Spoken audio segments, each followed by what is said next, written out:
People living in Ladywood in Birmingham say they remain confused and isolated over the estate's multi-billion pounds regeneration. Work could start in 2028 after a developer was appointed. It'll see hundreds of homes refurbished or knocked down and replaced.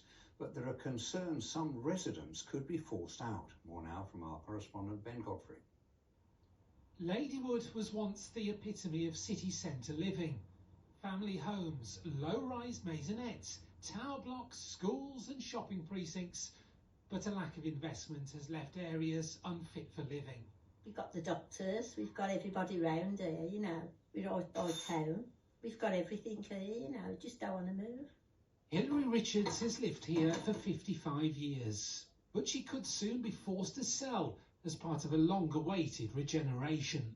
I don't want to move out of my house because I've done such a lot to it, you know what I mean? And just don't want to move. I think when you get older, you just don't want the upheaval of everything.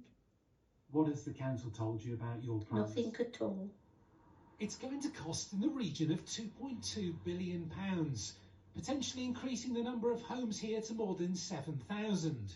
Tower blocks will be refurbished, but other council homes could be replaced, and privately owned properties may be compulsory purchased, though nothing has been confirmed yet.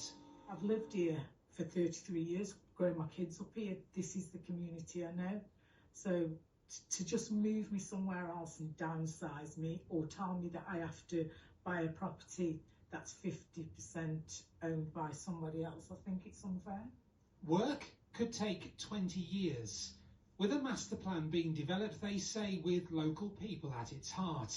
It's important that we're increasing jobs and skills for people that live on the estate. That's why we're going to be setting up an independent advisory group that will include residents of the estate and make sure that those that are sitting on there are influenced over the different phases so that everybody gets a good say. And they'll be trying to win over residents like Katerina. Those houses should last more than 2-3 generations. This is how you create the community. My child don't know where he will gonna be. He's 15, this is his home. They say of all the new homes built, 20% will be affordable, but people are asking, what will affordability look like in 20 years' time? All those, they say, who own privately will get the opportunity to stay on the Ladywood estate. Where is that money coming from? £2.2 billion. It's a huge amount of money, and that money's coming through the developer, St Joseph's and Berkeley Housing. We're going to make sure that also we have those conversations with them, and also the combined authority, if we can, and government, to see if there's anything else that can be done to add value to the project that we've got so far. But the council is facing a tough crowd. I think people are feeling more confused and isolated. The council have to abide by their duties of maintaining their properties and looking after them and give them the upgrade they so deserve. But they need to do it in a more mindful and inclusive manner. If these views sound familiar, it's because we've heard them in Druids Heath, which is undergoing its own massive regeneration.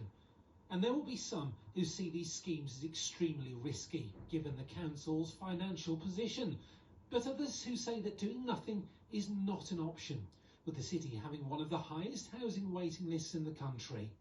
Ben Godfrey, BBC Midlands Today, Birmingham. A potato seller who's a regular and popular